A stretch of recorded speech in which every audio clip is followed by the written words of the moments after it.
Hello বন্ধুরা, সবাই কেমন আছো? আমি মুনমুন চলে এলাম একটু ব্লগ বানিয়ে নিয়ে। আজকে আমার কি রান্না হচ্ছে দেখো। আজকে ব্লগ অন্য কিছু তো নয়, আমার রান্না বাড়া ঘরের কাজটাই হলো ব্লগ। তো আজকে রান্না হচ্ছে দেখো, আজকে ভাত তো হচ্ছে, ভাত তো হবেই। এই যে ভাত হচ্ছে গ্যাসেতে। আর আজকে ওই যে ভেন্ডি হচ্ছে, ভেন্ডি দিয়ে টমেটো দিয়ে একটা তরকারি হবে, মানে ওই ঝাল, ভেন্ডির ঝাল।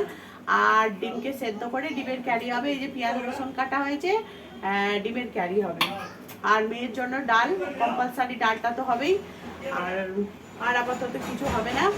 ঢ্যাঁড়সের ডাল, ডিমের কারি আর হচ্ছে ডাল। এটাই হচ্ছে আজকের মেনু।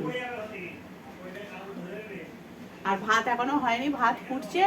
রান্নাঘরে দেখতে পাচ্ছ, রান্নাঘরের অবস্থা এরকম হয়ে আছে। সিঙ্কে এখন বাসন আছে, রোজই থাকে। চা খাওয়া হয়ে গেছে, চা সফট সেই জন্য খালি পড়ে আছে। আর দুধ গরমও করে ফেলেছি, এই যে ইন্ডাকশানে দুধ গরম হয়ে গেছে দেখো। আর ডিমটা ভাতেই দিয়ে দিয়েছি, ভাতেই ডিমটা সেদ্ধ হচ্ছে। আর মেয়ে খাচ্ছে, মেয়ের ব্রাশ করা হয়ে গেছে।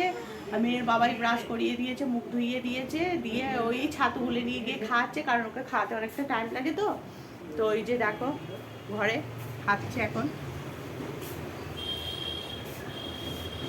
এই যে খাচ্ছে। আর ও এখন সকালবেলা আমার টিভির ওপরেতে লিপস্টিক ছিল, ও হচ্ছে টুলের ওপরে উঠে লিপস্টিক ফেলে গোটা মুখে মেখে ফেলেছে, গোটা মুখে মেখে। আর আমাকে বলছে আমি ভূত সেজেছি, ভূত। ওই দেখো কপালে, ঠোঁটে। বাবা আবার ভয় দেখাচ্ছে, ভয় দেখাচ্ছে আবার, ভূত সেজেছি ও, ভূত। আমার গেঞ্জিতে পড়ছে কেন? তুমি কি খাচ্ছো? তুমি কি খাচ্ছ? তুমি কি খাচ্ছ? ছাতু? হাঁ করে দেখাচ্ছ কি খাচ্ছো? ছাতু খাচ্ছি।